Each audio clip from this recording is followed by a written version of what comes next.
What's up, guys? This is Payne with the Vanguard Fight Crew, and I'm here today with my favorite deck. It's not very good at the moment, but it's my favorite deck of all time. It's Nova Grappler, so let's just get right into it. For the grade 3s, I play 4 Perfect Risers. This card's super strong. I have one regular VR, so I'm kind of sad. I just haven't wanted to spend the extra $15. But anyways, it's when it attacks. You counterblast 2, stand 2 of your front row rear guards. That in itself is pretty good because you can pull off some pretty high numbers, pretty crazy combos, whatever.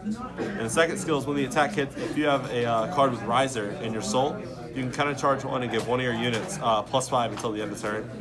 So it's a lot of restanding, power giving, counter charging. It's good. It's good stuff.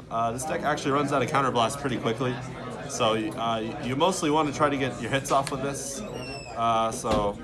He has Excel Gift. That's what this clan is. Next grade 3 is 3 Maximum Riser. This card does not have the Excel Gift, which probably turns a lot of people off from the deck, and I understand why. Because generally the games where I've had to ride this, I've lost. That's just sort of how the deck works.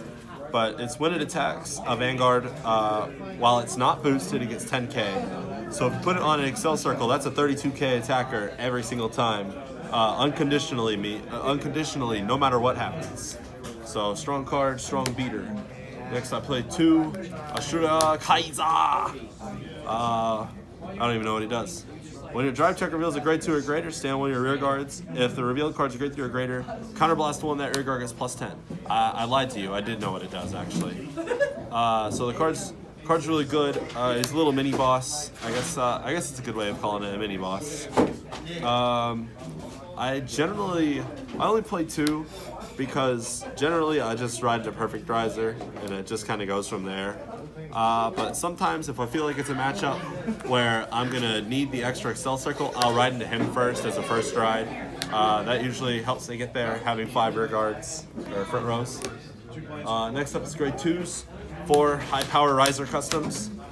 This card is amazing pressure card. I love it to death. So both skills are Vanguard or Rear Guard, which helps with the pressure factor. So when placed, call a Battle Riser from your soul to the same column. So it gets an instant booster. It'll be 15k.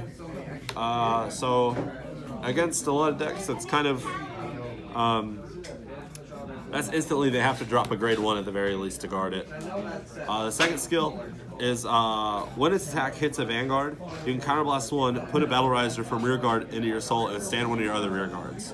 So early on, this makes incredible early game rush if your opponent doesn't hit a guard, or a defense trigger, my bad. And he's self-sufficient with his own skills, so he calls the Battle Riser just for you to put it back if the attack hits. So he's cool because of that. Next grade 2 I play is 4 Burst Riser. Another cool card. When it attacks, when your Vanguard attacks, you can counterblast 1, soul blast 1, stand this unit, and if your opponent's at 4 or more damage, it gets +3. So you stand it, and if they're at 4 or more damage, it becomes a 12k attacker. So that'll hit Excel and Protect decks. Force decks that won't by itself, you'll need a booster or a trigger, whatever. So that's a cool card. I've said about every card in this deck so far, so I think I'll just keep saying it. Next, this is a weird choice. A lot of people play Iron Killer. I personally like Boomerang Thrower. So when he's placed, if you have 1 or less face-up cards in your damage zone, you can counter charge. And the second skill is when it's placed, if you have 1 or less cards in your soul, you soul charge 1. So when it's placed, both skills can activate if you meet the requirements for it. A lot of people play Iron Killer over this, which I understand. It's a 14k attacker, generally 24 on Excel circles. Very strong. Even if your opponent hits a trigger, it'll still hit on Excel circles.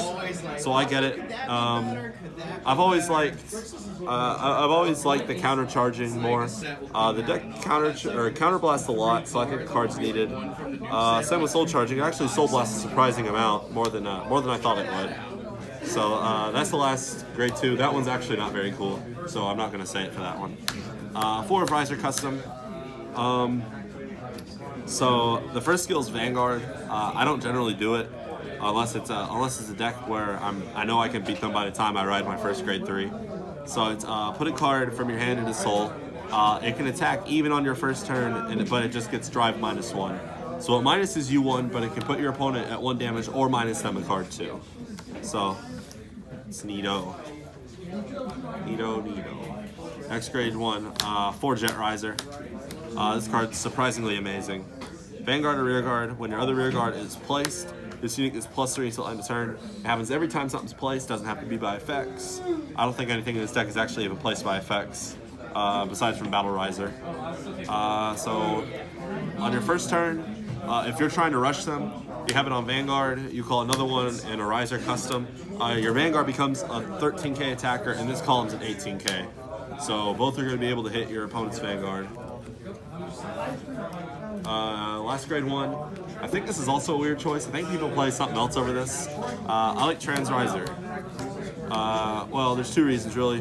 One, Riser is my favorite archetype in the game, so I want to max out the amount of Risers I have in my deck. And 2, it's a countercharger. So when it boosts, Soul Blast 2, countercharge 1, and if that attack, and if the attack targets a Vanguard, it gets +3. So it becomes an 11k booster. I like to put it behind Battle Riser generally, or Perfect Riser, I'm sorry. So the Perfect Riser ends up becoming like a counterblast 1 to stand 2. So it's good. It's a good card. I don't know. Excuse me. I don't know what other people play over it. Death Army guy, I guess, maybe. I'm not sure. Next, going on to the triggers. I know it's a little bit weird. I'm going to test it out a little bit. I play 6 front, 4 Turbo Riser. It's a Riser. It's good stuff. 2 Cannonball. Cannonball's the OG. This is from the trial deck in set 1, maybe. I don't remember if it's from set 1. I know it's from the trial deck for sure, though. The old one. There is no new one. So I like fronts in this deck because your opponent hits 1 damage trigger, that screws up everything. It screws up your whole turn. You have no turn after that, essentially. So the more fronts, I think, is better. Even because if they end up hitting a damage trigger, it doesn't really change anything if you hit one of these in return. So there's that. I play 6 draws. The deck doesn't gain a lot of hand advantage, so 6 draws is needed. I was considering 7 or even 8 draws, but I think taking out the fronts would actually hurt the deck more so than adding in more draws. So that's why I play it that way. Perfect guard draws. I've seen a lot of decks actually that don't even play this. They just play 8 front, 8 crit, 'cause they want to end it by the time they get to grade 3, which is pretty cool. Oh gosh, dropping stuff. Finally, for Wall Boy. Another thing, it's a heal. I like heals. Heals are good. I've seen a lot of decks not play heals either, because since it's such a aggro, rush heavy Excel deck, you're probably not going to get off your heels 9 times out of 10 from what I've found. But it's a 20k guard, and the more guard the better for this deck. So that's why I play that. The starter is Battle Riser. You could play Tap the Hyper if you wanted, but then you couldn't use High Power Riser custom. So I use Battle Riser. When rolled upon, draw a card. I like it. It's a Riser. Finally, for Excel circles, I play 4 of the Asuka Excel markers from Cyqualia Strife, because I don't want to spend $80 on a holographic signed one. So I'm okay with this. It's the same thing essentially. So yeah, that was my Riser deck profile. Have a good day.